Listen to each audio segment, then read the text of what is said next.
Pessoal, então sejam bem-vindos à nossa aula de número 8, onde nessa aula a gente vai retomar um pouco do que a gente tinha falado na aula 7 a respeito dos tecidos, para que vocês tenham uma compreensão geral, né, do que são esses tecidos e quem compõe os principais tecidos do nosso corpo. E a gente vai então entrar dentro de um tecido extremamente importante, que é o tecido epitelial.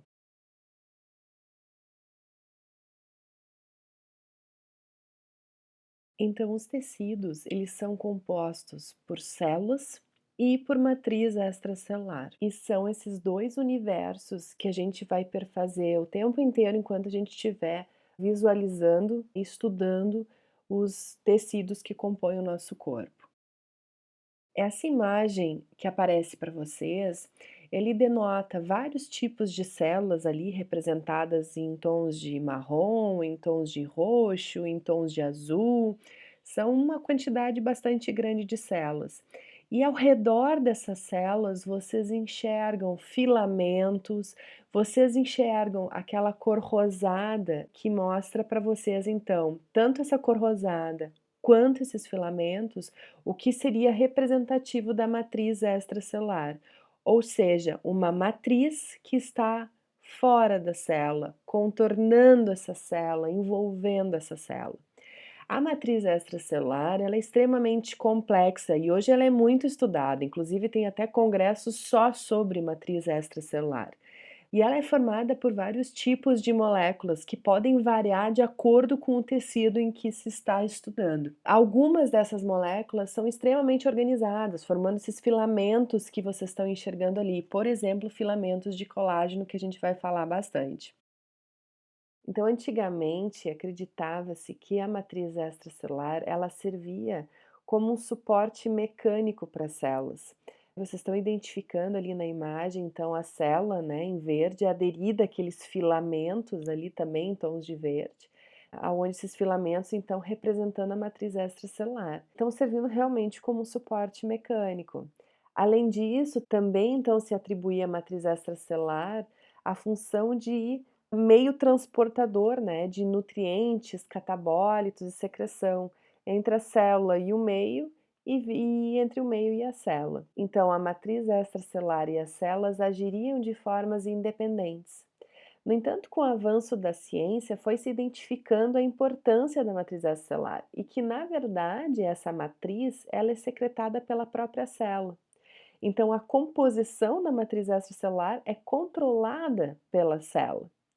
De igual forma, como a célula está assentada realmente sobre essa matriz e interage com essa matriz por diferentes proteínas que ligam ambas, a célula também sofre influência dessa matriz extracelular e também é modulada por ela. Então, dessa forma, a célula influencia a matriz extracelular e a matriz extracelular por sua vez, influencia a célula. E elas agem, portanto, de forma coordenada para a realização das funções que o nosso corpo precisa. Eles vão agir de forma conjunta, né? Célula e matriz extracelular.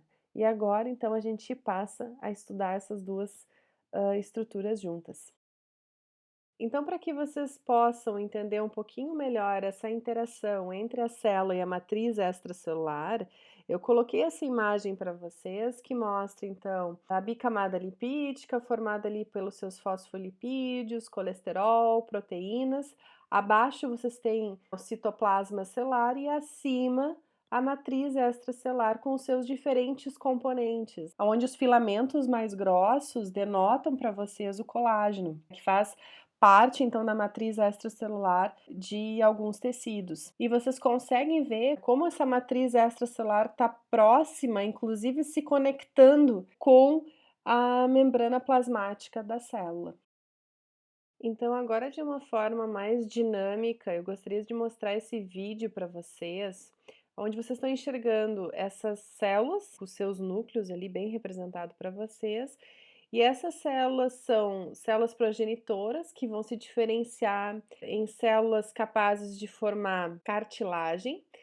E, num determinado momento, então, ela começa a síntese de matriz extracelular, que aparece ali em tons de rosa para vocês, e que começa a se espalhar entre as células, que posteriormente vai inclusive deixar essas células enclausuradas, né, porque a cartilagem ela tem uma certa rigidez atrelada ao seu tecido e acaba deixando então essas células confinadas a essa região. Esse vídeo, ele na realidade, ele é para mostrar processos de regeneração de cartilagem. No entanto, ele salienta muito bem essa síntese de matriz extracelular por parte das células e que essa matriz extracelular, então, ela circunda todo o ambiente ao redor dessas células, que é o que eu quero realmente que vocês fixem desse vídeo. Então, pessoal, nós somos formados por vários órgãos e independente da aparência que esses órgãos eles tenham, da organização estrutural que eles possuam ou das funções que eles exerçam, eles são formados por 4 tipos básicos de tecido, que é o que a gente vai estar estudando aqui. Eles são formados pelo tecido conjuntivo, pelo tecido epitelial, pelo tecido muscular e pelo tecido nervoso. Então, de uma forma simplificada, o tecido nervoso, ele vai receber informações do meio externo, ele vai emitir informações do meio interno para o meio externo e ele vai integrar essas funções, fazendo com que, né, o nosso corpo ele desempenhe adequadamente essas funções. O tecido muscular, ele vai ter como principal função a contração muscular, que é extremamente importante para as diferentes funções realizadas pelo nosso organismo. Já o tecido epitelial, ele vai ter como característica cobrir as nossas superfícies, ele vai revestir internamente várias cavidades do nosso corpo e ele vai estar na formação das nossas glândulas, então. E por fim, o tecido conjuntivo, que muitas vezes está associado a esses 3 tecidos que eu acabei de falar para vocês, fazendo então com que esses tecidos eles tenham suporte e com que eles consigam então desempenhar as suas funções. Então, a partir de tudo que a gente conversou até aqui, fica fácil da gente entender que o conceito para tecidos é um agregado de células que estão organizadas e que funcionam de forma coletiva. E por isso que o tecido conjuntivo, o tecido epitelial, o tecido muscular e o tecido nervoso conseguem ter as características simplificadas que eu acabei de falar para vocês. Então agora a gente vai se debruçar sobre o tecido epitelial, entendendo as nuances que ele apresenta. E para começar a falar dele, a gente vai entender um pouquinho sobre as funções que ele exerce no nosso corpo. E a gente fala de uma forma geral que o tecido epitelial, ele realiza as funções de revestimento e secreção. Revestimento porque ele nos reveste tanto externamente quanto internamente. E de secreção porque células de forma individual dentro do tecido, elas podem produzir substâncias que são secretadas e que são extremamente importantes para o nosso organismo, bem como elas podem se reunir, formando então aglomerados de células que acabam então gerando as glândulas. Mas se o tecido epitelial ele nos reveste tanto externamente quanto internamente, dependendo do local em que ele está, ele pode ter outras funções atrelado a ele que não seja somente o revestimento. Como o tecido epitelial ele reveste, ele geralmente é a primeira célula que vai entrar em contato com o ambiente externo, por exemplo, que entra em contato com o alimento no nosso sistema digestivo, que entra em contato com os gases lá no nosso sistema respiratório e assim por diante. Então é evidente que o tecido epitelial ele não exerce somente a função de revestimento, mas sim outras funções mais específicas dependendo da região em que ele se encontra. Então, na pele, o tecido epitelial é a última camada desse órgão. Assim, quando vocês tocam na pele de vocês, vocês estão tocando no tecido epitelial. O tecido epitelial, então, ele está exercendo uma função de revestimento, sim, ele está revestindo a nossa superfície externa, mas ele também está conferindo uma proteção para o nosso organismo. Proteção em que sentido? Ele está impedindo que os tecidos subjacentes, ou seja, aqueles tecidos que estão abaixo do epitélio, não fiquem expostos ao ambiente. Esse tecido subjacente ao epitélio, no caso da pele, é o tecido conjuntivo. É um tecido que ele não tem aptidão para ficar exposto ao meio externo. Tanto é que quando a gente se machuca e a gente expõe o tecido conjuntivo nosso, rapidamente o epitélio ali tenta refazer o processo, né? Tenta refazer a lesão e com isso evitar então a exposição do tecido conjuntivo. Então, nesse caso, o epitélio realiza o revestimento, mas também a proteção para o nosso organismo. Então, o epitélio, ele não vai revestir somente as nossas superfícies corporais representadas aí pela pele, mas ele vai revestir cavidades fechadas internas, como por exemplo o nosso sistema circulatório. Ele vai fazer o revestimento de tubos que se comunicam com o meio externo, como por exemplo o sistema gastrointestinal, o sistema respiratório, o sistema geniturinário. Então, se a gente pegar de forma mais específica o sistema gastrointestinal, o epitélio que reveste internamente o estômago, ele tem na sua conjuntura células capazes de secreção. E essa secreção é extremamente importante para o desempenho da função realizada pelo estômago. Lá no intestino, revestindo internamente o tubo intestinal, a gente também tem a presença do epitélio, onde essas células elas têm que serem dotadas da capacidade de absorver os nutrientes, enfim, que vem então daquele bolo alimentar que vem sendo processado pelo nosso organismo. Então, nesses casos, além do revestimento realizado por esse tecido epitelial, ele também está exercendo as funções de secreção e as funções de absorção. Isso para pontuar algumas para vocês.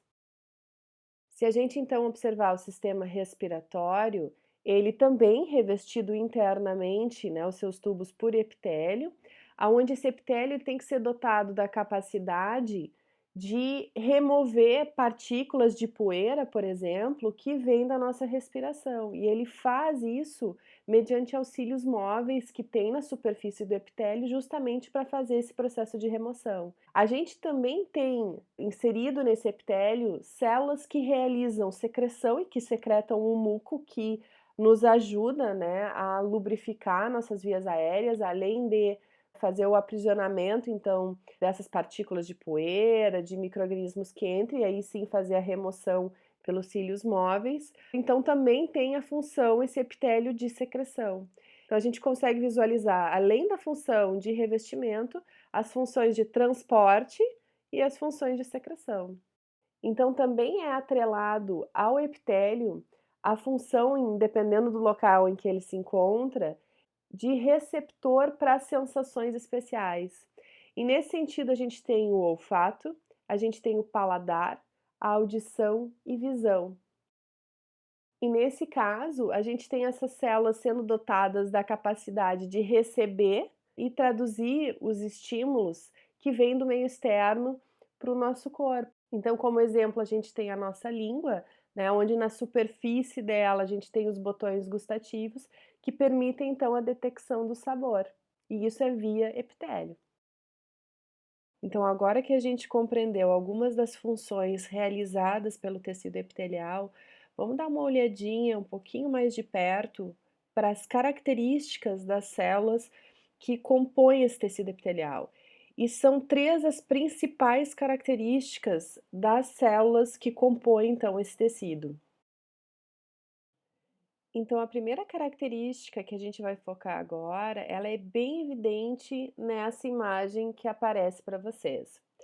Primeira coisa, vocês estão vendo células epiteliais ali, então, identificadas para vocês, que estão formando um tecido, uma vez que elas estão agregadas, então, de uma maneira organizada, e que vão funcionar de uma forma coletiva. E abaixo vocês estão vendo a membrana basal, que eu já explico, então, para vocês o que que é. Então, na imagem, fica muito evidente que as células epiteliais, elas estão muito próximas umas às outras, aonde a gente praticamente não detecta um espaçamento entre elas.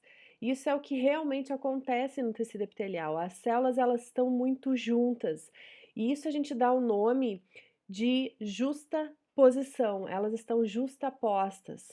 Elas estão próximas umas das outras. Bom, e se elas estão próximas umas das outras, Isso significa que a gente tem pouco local para ser ocupado por uma matriz extracelular. Lembrando que a matriz extracelular ela fica no ambiente fora da célula, ao redor então dessa célula. Se a gente tem pouco espaço entre as células, a gente vai ter pouca matriz extracelular.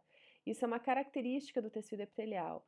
Pouca matriz extracelular e as células muito justapostas. As células, elas não estão somente justapostas, elas não estão somente juntinhas ali uma das outras, mas sim elas estão aderidas umas às outras de forma bastante eficaz. Isso é extremamente importante quando a gente pensa que esse tecido epitelial ele está revestindo a nossa pele, por exemplo, e que a nossa pele ela está constantemente sendo atritada com diferentes superfícies. Como agora você sabe, esse tecido epitelial é o primeiro fronte do nosso corpo. Então, esse tecido epitelial está sendo constantemente atritado e as células elas têm que ser capazes de não se desaderir mediante as pressões que elas sofrem. Se ela sofrer uma ruptura nessa adesão, o tecido que está embaixo vai ser exposto. Então, essa adesão célula a célula é extremamente importante. E essa adesão, ela é conferida por moléculas de adesão. E essas são, na sua maioria, proteínas que se organizam para formar as junções celulares. E essas junções celulares, elas, de forma geral, envolvem a membrana plasmática. Então, a segunda característica das células epiteliais é a apresentação de domínios. Ela possui o domínio de superfície livre ou apical, que é aquele que fica voltado, então, ou para uma superfície livre, ou para o lúmen de uma cavidade, ou para o lúmen de um tubo fechado. O domínio lateral é aquele que vai ficar voltado para outra célula, então, é aquela região da célula que fica voltada para uma outra célula. E é nesse local que a gente encontra as moléculas de adesão que eu tinha falado para vocês. E por último, a gente tem o domínio basal, que é aquele que fica assentado sobre a membrana basal. Mas por que dividir uma única célula em domínios? Ela tem um domínio apical, ela tem um domínio lateral e ela tem um domínio basal. Não é meramente algo classificatório, isso tem um porquê de existir. Esses domínios, eles refletem uma diferença de função. Isso significa que na região apical eu tenho uma função, na lateral eu tenho outra e na basal eu tenho outra. E isso fica fácil da gente pensar quando a gente olha inclusive para a imagem e imagina o seguinte: o domínio lateral da célula, que é o contato célula-célula, a célula vai ter que ter uma preocupação muito grande nessas regiões de fazer a adesão celular. Então ela vai ter que ser rica nessas regiões em moléculas que fazem adesão celular. Em contrapartida, o domínio apical no intestino, por exemplo, onde eu tenho grande absorção, a porção apical vai ter que estar focada, concentrada em fazer absorção. Isso significa que eu vou ter que ter proteínas, eu vou ter que ter uma composição lipídica e eu vou ter que ter uma morfologia nessa região apical que favoreça processos de absorção. Assim, a composição molecular no sentido de proteínas, de lipídios presentes na membrana plasmática de cada domínio, ela é específica daquele domínio. Nada me adianta ter uma molécula de adesão que deveria estar no domínio lateral, ter ela no domínio apical, porque ali eu não tenho adesão, é uma superfície livre. Então, a gente precisa que uma molécula de adesão, como eu falei para vocês, são na sua conjuntura a maioria proteínas, que elas se mantenham no domínio lateral. O que vai então num contraponto do que a gente estudava lá na membrana plasmática, quando a gente via difusão lateral, que era a movimentação das proteínas que não tivessem ancoradas e dos fosfolipídios na sua mesma monocamada. Se a difusão lateral acontece aqui, com uma grande velocidade, como a gente estudava lá, o que ia acabar acontecendo? Proteínas que estão lá no domínio apical e que fazem a absorção, quando venham parar lá no domínio lateral em grande quantidade, ia talvez deixar desguarnecido a região apical no sentido de absorção. Bom, então aqui nessa célula tem algo E esse algo a gente chama de junções celulares, que faz com que o conjunto de proteínas necessárias para um determinado domínio realizarem as suas funções permaneçam naquele local. Então, as proteínas necessárias para absorção, que é o que a gente está conversando aqui o tempo inteiro em relação ao intestino, que elas se mantenham de forma predominante ali na região apical. E assim também nos outros domínios. Bom, então a gente já entendeu que a composição molecular dos domínios é diferente, e isso está relacionado com a função que eles exercem, que também é diferente. No entanto, muitas vezes, para que a função possa ser executada de forma adequada, não só a composição molecular precisa ser diferente, mas também a morfologia tem que ser adequada para a função que vai ser exercida. Se a gente pega, por exemplo, no sistema respiratório superior, em que eu falei para vocês sobre os cílios móveis, esses cílios móveis, eles estão presentes no domínio apical, porque é ali que o ar vai estar em contato com essa superfície celular e que, portanto, os cílios devem ficar condicionados nessa região. A gente não tem a presença desses cílios móveis, por exemplo, no domínio lateral nem no domínio basal, porque a gente não precisa dessa morfologia nessa região.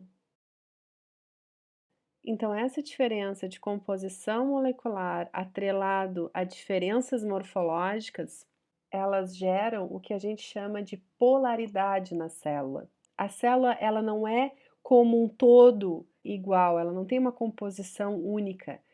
Cada domínio tem as suas particularidades, as suas especializações, e por isso que se tem os domínios. Então, a terceira e última característica das células epiteliais é que o domínio basal destas células está assentado e fixado na membrana basal. A membrana basal, ela é uma estrutura acelular, ou seja, ela não tem células na sua constituição. E ela é composta principalmente por proteínas e polissacarídeos. Então, agora que a gente já compreendeu as funções do tecido epitelial e quais são as características de uma célula epitelial, a gente vai visualizar o tecido epitelial de uma forma um pouquinho mais ampla. E para a gente poder fazer isso, a gente tem que lançar mão das fotomicografias, que foi algo que a gente conversou lá na aula 7, como que uma lâmina histológica ela é feita, todos os processos, desde a obtenção da amostra até então a visualização de uma lâmina histológica. Então, só para relembrar para vocês, numa lâmina histológica corada com hematoxilina e eosina, ou seja, sendo feita a coloração HE, a gente vai enxergar em tons de roxo os núcleos celulares. E em tons de rosa, o que é citoplasma e matriz extracelular. Isso de uma forma bastante generalista. Essa fotomicrografia especificamente, ela foi retirada a partir do preparo de uma amostra de esôfago. Ao contrário do que vocês vinham enxergando até agora, vocês estavam enxergando figuras, né, ilustrativas, onde a gente tinha apenas uma camada de células epiteliais. Aqui está sendo marcado para vocês uma grossa faixa de tecido epitelial com várias camadas de células. A gente já vai entrar nesse mérito da quantidade de camadas de células no tecido epitelial. Mas por enquanto eu quero que vocês identifiquem ali os núcleos, consigam enxergar que o que tiver ali em tons de rosa, a gente está visualizando citoplasma e matriz extracelular. Eu gostaria que vocês à direita, então, percebessem ali demarcado para vocês o tecido epitelial. E aí eu gostaria de trazer um novo conhecimento para vocês, que o tecido epitelial, ele é um tecido que é avascular, ou seja, ele não tem vascularização própria. E a nutrição e oxigenação desse tecido, então, se dá por meio do tecido conjuntivo subjacente a ele, então que está abaixo do tecido epitelial. Esse tecido conjuntivo, a gente chama ele de lâmina própria, e o tecido conjuntivo, ele é ricamente vascularizado. Então ele tem uma quantidade de vasos muito grandes. Eu coloquei na imagem ali para vocês com asteriscos aonde a gente tem os vasos. E vocês podem ver que eu só denotei alguns ali para vocês. Se vocês observarem com bastante atenção, vocês vão enxergar outros. Os vasos que estão apontados ali para vocês são capilares, e essa identificação ela consegue ser feita em função da estrutura ao redor do vaso. Aonde está o asterisco ali para vocês seria a região do lúmen do vaso, aonde, se vocês observarem com atenção, vocês vão ver como se fossem pequenas bolinhas rosadas no seu interior, que são as hemácias, então, denotados para vocês. Como as hemácias são anucleadas, ou seja, né, não possuem núcleos, elas não vão ter um núcleo roxo no seu centro, ou mesmo na sua periferia. Então, essa morfologia, essa forma que vocês estão enxergando e a coloração rosa que ela tem sem a presença do núcleo deflagra bem a hemácia. E vocês têm, então, todo o tecido conjuntivo marcado, toda aquela extensão é tecido conjuntivo. E essa presença do tecido conjuntivo, dando suporte, então, tanto no sentido de suporte mecânico para o tecido epitelial, quanto suporte de trocas gasosas e de nutrientes e catabólitos, é algo bastante característico do tecido epitelial. Então, o tecido epitelial ele tem uma classificação própria. E essa classificação ela está calcada em dois fatores. O primeiro deles é o número de camadas celulares. Então, é o número de camadas de células que a gente tem nesse tecido. Ele pode ser o simples, aonde tu tem apenas uma camada de células, e ele pode ser o estratificado, aonde tu tem mais do que duas camadas de células no tecido epitelial. A gente acabou de ver um estratificado quando a gente viu a fotomicrografia do esôfago, aonde aquele epitélio que eu mostrei para vocês, ele se mostrava espesso. Eu tinha várias camadas de células ali representadas então pelas camadas de núcleos que vocês conseguem visualizar de forma bem fácil ali. Se vocês quiserem, vão lá e dão uma olhadinha de novo na imagem. E o segundo fator é a forma da célula que compõe essa camada. Mas não somente qualquer uma dessas células, porque muitas vezes no estratificado, dependendo da camada do epitélio que tu olha, tu pode ter uma forma de célula diferente. Então, no estratificado, a célula que a gente visualiza para poder classificar de acordo com a forma é a camada mais superficial. Essas formas são pavimentosa, quando a célula então ela tem a largura dela é maior do que a altura. Ela pode ser cuboide, quando a altura, a profundidade e a largura elas são equivalentes, e a colunar, quando a gente tem a altura sendo preponderante. Muitas vezes se utiliza o termo colunar baixa, e isso se refere a células que não possuem altura tão proeminente, mas ela continua sendo mais proeminente do que a largura e a profundidade. Bom, e por que tantas formas de célula, né? Pavimentosa, cuboide, colunar? Por que ser simples? Por que ser estratificado? A gente tem que lembrar que o epitélio ele está espalhado no nosso organismo, né? E ele exerce, além das funções gerais de secreção e revestimento que a gente conversou, ele tem funções específicas dependendo do local em que ele se encontra. Então, essa variação que a gente vai observar agora, e ela é extremamente importante para a adaptação das funções que o epitélio vai exercer dependendo da localidade em que ele está. Então, o último ponto que eu gostaria de trabalhar com vocês dentro desse assunto é dentro da forma das células relacionada ao núcleo. Se vocês olharem o núcleo nas células pavimentosas, cuboide e colunar, vocês vão ver que eles têm uma morfologia um pouco diferente. E com um pouco mais de atenção, vocês vão ver que essa morfologia acompanha a morfologia da célula. Em que sentido? Na pavimentosa, o maior eixo do núcleo é justamente a largura, em detrimento à altura, bem como a célula pavimentosa também tem essa característica. Na cuboide, o núcleo ele já é mais arredondado, justamente porque a altura, largura e profundidade da célula também é equivalente. Na colunar, o maior eixo do núcleo está na direção da altura da célula. E por que isso é importante? Porque quando a gente for visualizar as fotomicrografias, a gente vai se orientar pelos núcleos, a gente vai olhar os núcleos e vai ver qual é a forma que esses núcleos apresentam. E a partir da forma que eles apresentam, a gente pode deduzir a morfologia celular.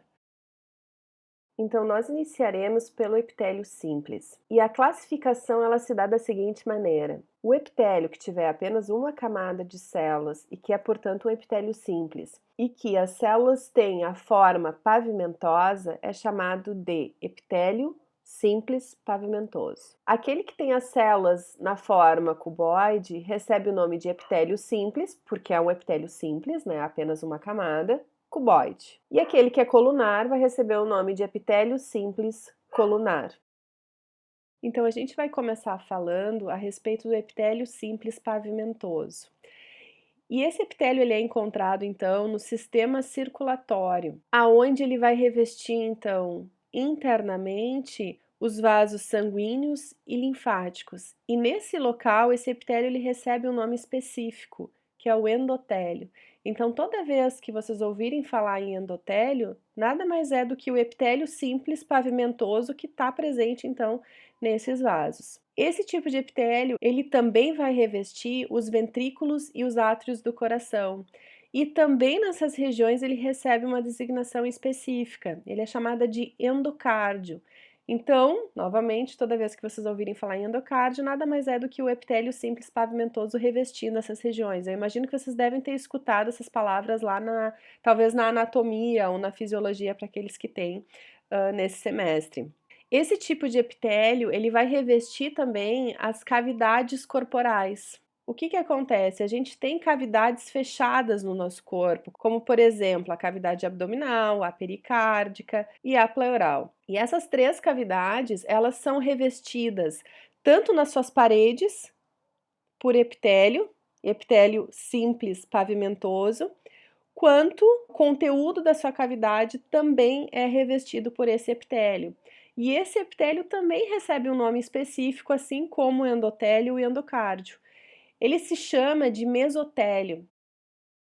Então, agora a gente vai observar histologicamente esse epitélio simples pavimentoso. E para fazer isso, a gente vai visualizar um vaso sanguíneo. Um vaso sanguíneo que está presente, então, no intestino delgado.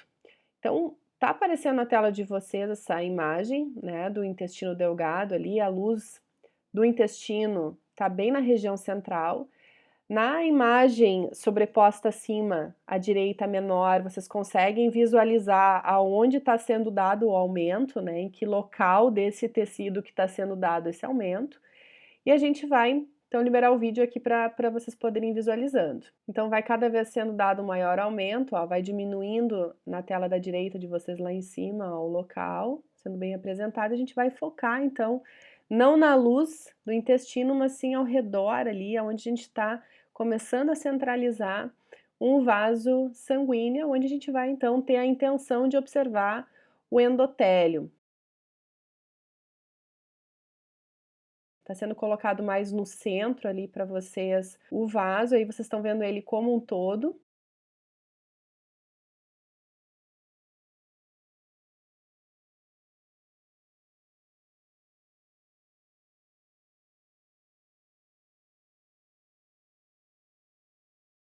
Então vamos dar uma passeadinha na volta desse vaso para a gente conseguir visualizar melhor. Ali à direita de vocês, ó, começa a aparecer um vasinho um pouco menor, porque realmente o intestino é uma região bastante vascularizada.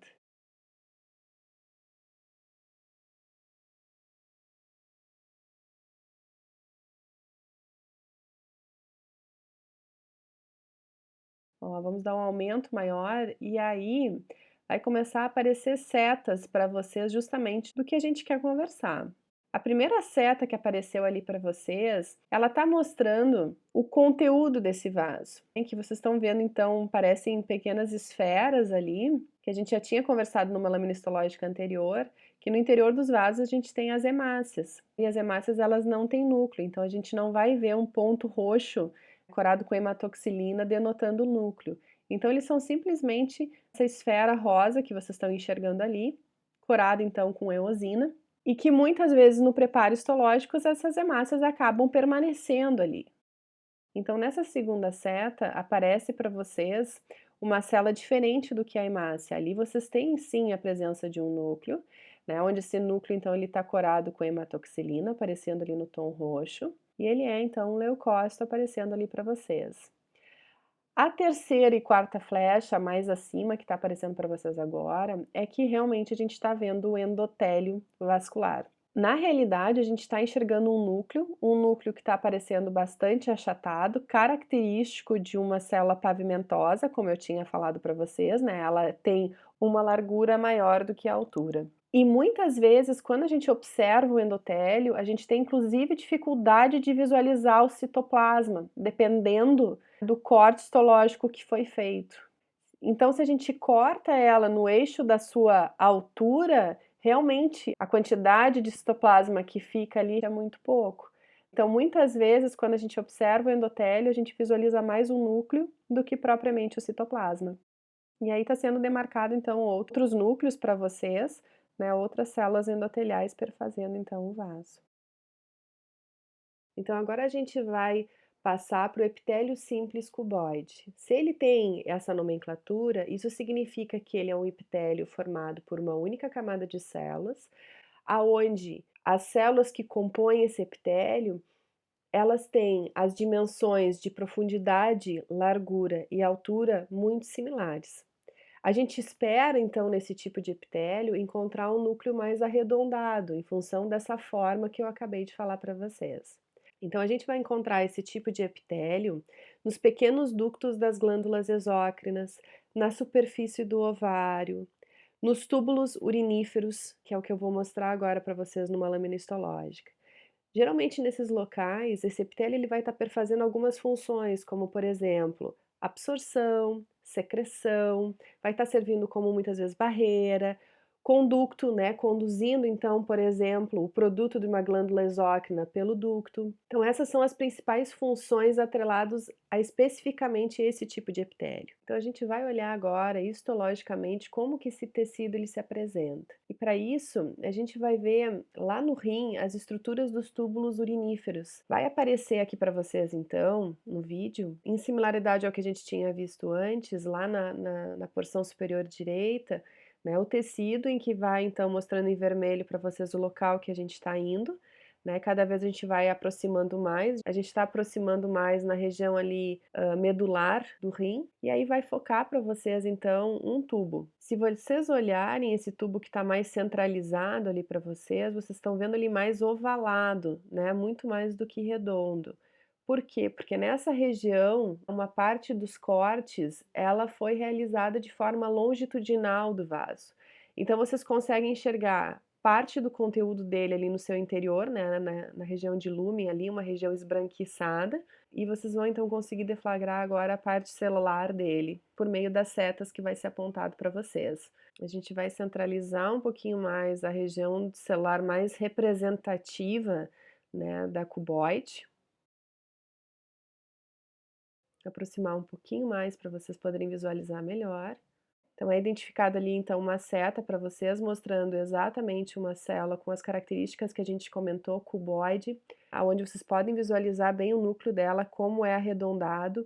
Ali pegou um corte da célula muito bom para a gente enxergar esse aspecto cuboide, né, um núcleo circular e as dimensões que essa célula tem, que realmente se assemelha a um cubo. Ali então vocês têm uma segunda flecha sendo mostrada para vocês, mas mais acima, onde de novo vocês têm o núcleo circular, denotando bem uma célula cuboide. E essas duas flechas, elas estão mostrando então os dois lados desse túbulo, nesse corte então longitudinal. Então é deflagrado ali para vocês no formato de um círculo, a região que eu tinha comentado com vocês, que é então o lúmen do túbulo com conteúdo ali no seu interior. A próxima imagem que eu quero mostrar para vocês também é relacionado exatamente com o mesmo local que a gente estava vendo, então, que é o rim.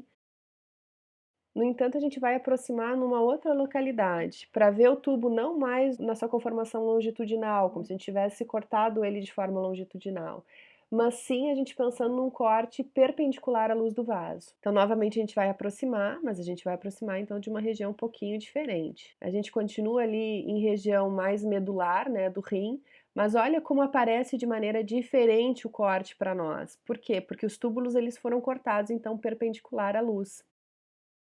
Mas de igual maneira, vocês conseguem então identificar as células cuboides com o seu núcleo circular, sendo apontado ali para vocês com uma flecha. Vocês conseguem enxergar o lúmen branco ali não foi preservado nenhum conteúdo. Então, com essas duas fotomicrografias, a gente conseguiu visualizar a morfologia do epitélio simples cuboide nos túbulos uriníferos, e além disso, a gente pôde verificar como que se apresenta esses túbulos, um num corte primeiramente longitudinal e outro num corte perpendicular à luz desses túbulos, vendo a diferença então de como se apresenta a mesma estrutura dependendo do corte histológico realizado.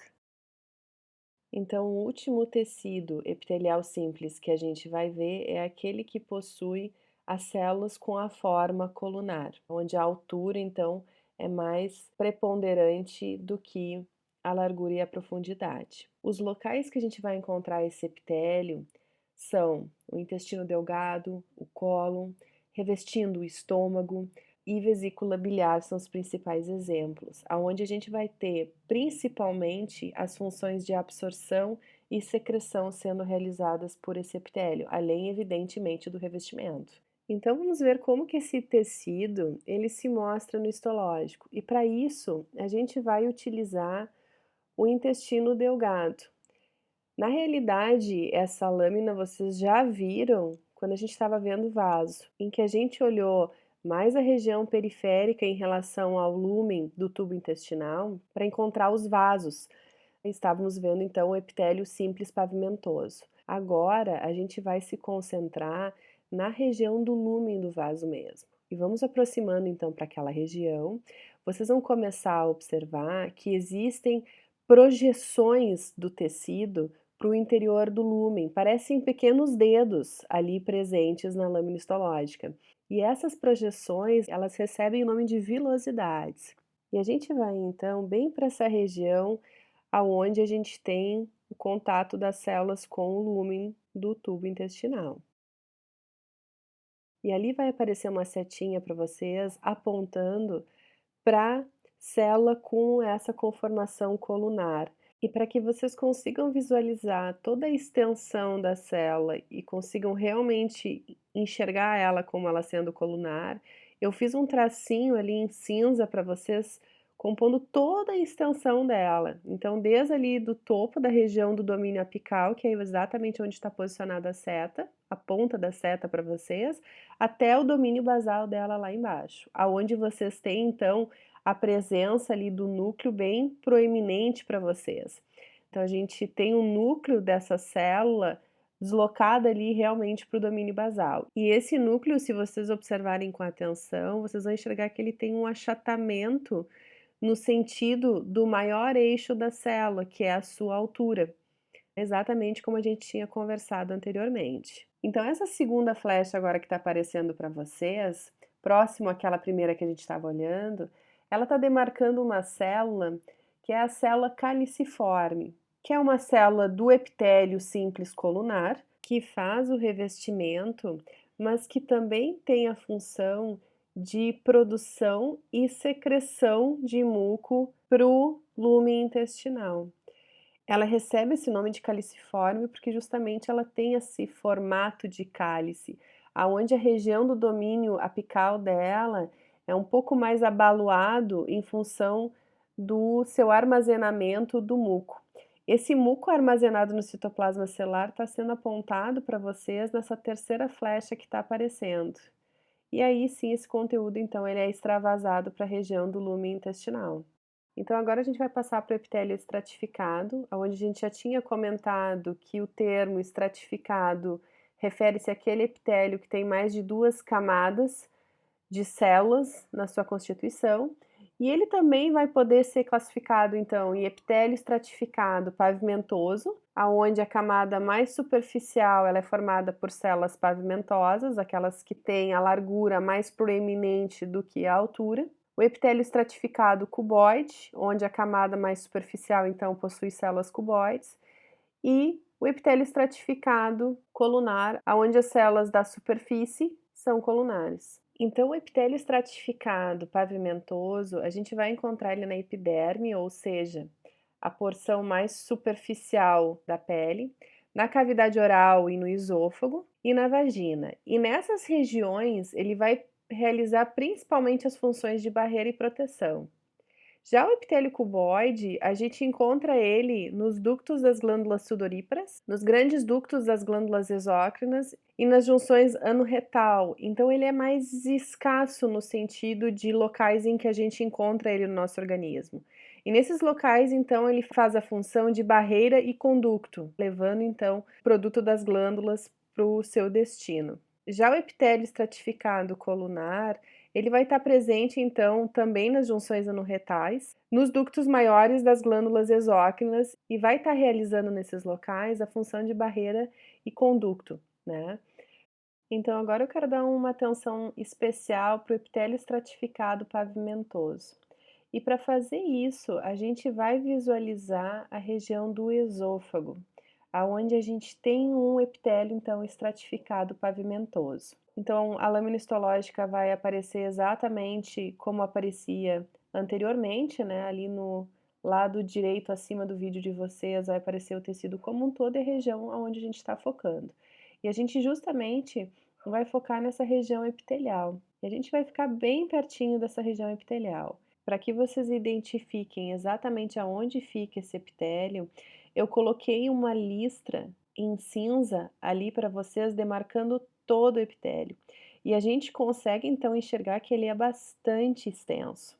E a forma mais fácil da gente conseguir identificar as células em toda essa extensão é visualizando os núcleos. E os núcleos estão pontuados ali para vocês como pontos roxos, e estão nessa coloração roxa em função da coloração com hematoxilina e graças à afinidade que essa hematoxilina tem com o núcleo celular. Então, essa primeira flecha que está sendo mostrada ali para vocês, ela está apontando para um núcleo, onde esse núcleo ele tem uma conformação mais arredondada. Isso denota que essa célula, ela possivelmente tem uma forma mais cuboide. Essa célula e as células que estão alinhadas, tanto à direita quanto à esquerda, eles estão em contato ali, se vocês olharem um pouquinho mais acima, com o tecido conjuntivo. Ele está ali numa tonalidade um pouco mais rosa para vocês.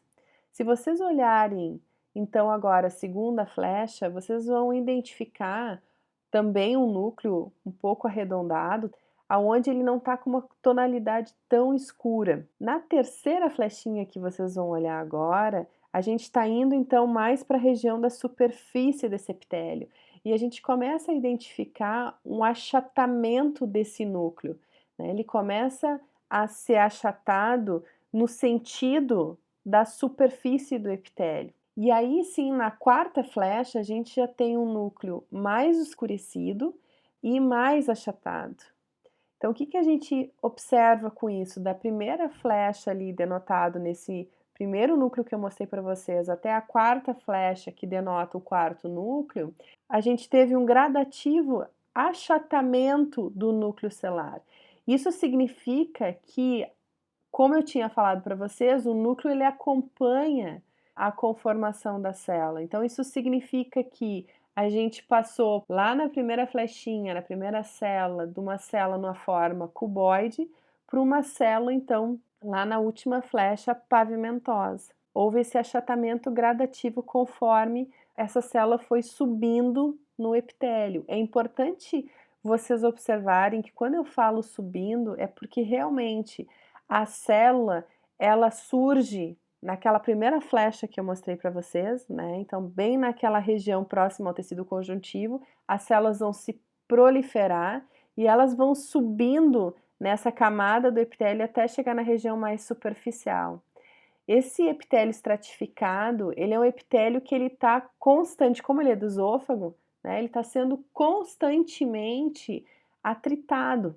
Então, ele é constantemente renovado. Essas células passam por renovações constantes. A primeira célula lá cuboide que eu mostrei para vocês, na primeira flechinha ali, então ela é uma região ali proliferativa, onde a célula prolifera e vai subindo na camada, e conforme ela vai subindo, ela vai se tornando pavimentosa, até que ela chega na sua porção mais superficial, se desadere e é substituída por outra célula. E assim ocorre constantemente, diariamente no nosso organismo.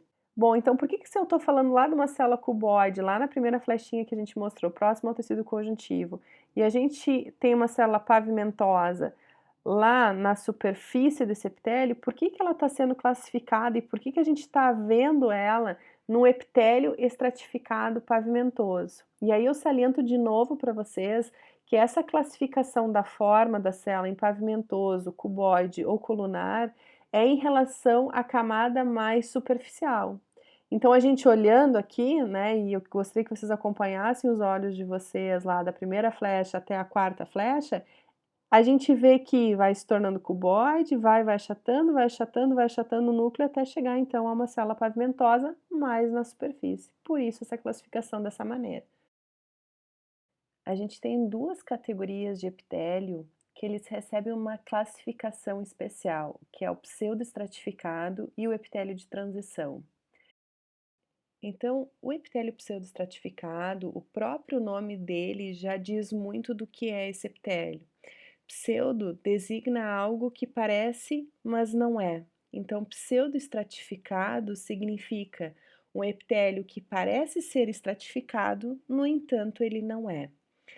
Ele é um epitélio que, na verdade, é um epitélio simples, mas ele aparenta muito ser estratificado. Nessa imagem que vocês estão vendo, que é meramente ilustrativa, a gente tem muito claro que ele não é um epitélio estratificado, mas vocês já vão ver aqui na lâmina histológica, isso muda. E o que dá essa característica ao tecido pseudoestratificado de aparentar ser estratificado quando na realidade ele não é justamente porque as células, elas todas partem da região de membrana basal, mas nem todas elas chegam à superfície livre. Isso dá então esse aspecto de uma estratificação que na realidade ela não existe. Então a gente vai encontrar esse tipo de epitélio na traqueia, na árvore brônquica, no ducto deferente, e nesses locais ele vai realizar funções como, por exemplo, secreção, absorção, conducto. Bom, então agora a gente vai olhar essa lâmina histológica contendo então o tecido epitelial. E aqui vocês estão visualizando então o fragmento da traqueia, onde a traqueia internamente ela é revestida pelo epitélio pseudoestratificado. A gente vai começar então aproximando essa imagem, focando bem em cima do epitélio. E aí vai aparecer a primeira flechinha para vocês, realmente denotando aonde está esse epitélio e mostrando para vocês então essas células pseudoestratificadas. Então, agora olhando e se baseando no que a gente viu até então do epitélio simples estratificado, a visualização denota um epitélio estratificado e não um epitélio simples, porque a gente vê vários núcleos e parece que eles estão sim formando camadas, talvez de uma forma um pouco mais desorganizada, mas eles estão formando camadas. Mas na realidade é um tecido pseudoestratificado. Então olha como é difícil essa visualização. A segunda flechinha está mostrando para vocês então os cílios móveis. Em vários momentos eu falei para vocês nos cílios móveis, em especial em relação à traqueia, que eles têm uma movimentação e essa movimentação é extremamente importante para expulsar qualquer tipo de poeira, micro-organismo que venha entrar para o nosso sistema respiratório e que essa seria uma linha de defesa que a gente tem. A terceira flecha mostra algo que a gente consegue ver bem na traqueia, que é a membrana basal, que muitas vezes em outros tecidos fica prejudicada a visualização dela. Ali vocês estão enxergando a membrana basal, então, uma estrutura que ela é acelular, como eu já tinha comentado com vocês anteriormente, mas aqui se oportuniza a gente visualizar ela. Abaixo vocês têm o tecido conjuntivo ali ricamente vascularizado, e se a gente olhar ali então um pouquinho no canto do vídeo à direita, a gente enxerga um vaso ali com algumas hemácias no seu interior. Bom, então o último epitélio que eu gostaria de conversar com vocês é o epitélio de transição que está dentro daqueles epitélios com classificações especiais. Bom, esse epitélio ele vai ser encontrado de forma bastante específica no nosso sistema urinário inferior, revestindo então a bexiga urinária, o ureter e a porção mais inicial da uretra. E esse epitélio, na realidade, se vocês olharem ali a imagem, ele é um epitélio estratificado, ao contrário lá do pseudo-estratificado, que era um epitélio simples, o epitélio de transição, ele é um epitélio estratificado, então ele tem mais de uma camada. E ele recebe esse nome de epitélio de transição porque a camada que está mais na superfície desse epitélio, ela transita de morfologia, então, dependendo do estado de distensão ou relaxamento do órgão. Então, se a gente pega a bexiga como foco, e essa bexiga ela tiver relaxada, ou seja, com pouca urina, a morfologia das células superficiais que vocês vão encontrar e está sendo ilustrado ali na imagem à esquerda para vocês, é uma célula que frequentemente ela é globosa, vocês podem olhar ali na imagem como a camada mais superficial ela difere bastante das duas outras camadas que a gente tem representadas ali na imagem para vocês, da estratificação dela. Então, essas células mais superficiais, elas têm uma característica mais globosa, né, ao contrário do que a gente vinha vendo, com uma superfície convexa. Em função dessa característica, dessa forma que elas assumem, muitas vezes essas células são chamadas de células em abóboda. Quando a bexiga, então, ela está cheia e, portanto, distendida, olha como há uma alteração na morfologia das células superficiais, aonde então elas se tornam mais achatadas. E olha como a gente perde em espessura no epitélio. O epitélio ele se torna mais delgado de uma forma geral. Essa redução do volume ali do epitélio, ela não é erro de imagem, né? Ela é justamente para ilustrar essa alteração. Bom, então vamos olhar esse epitélio no histológico.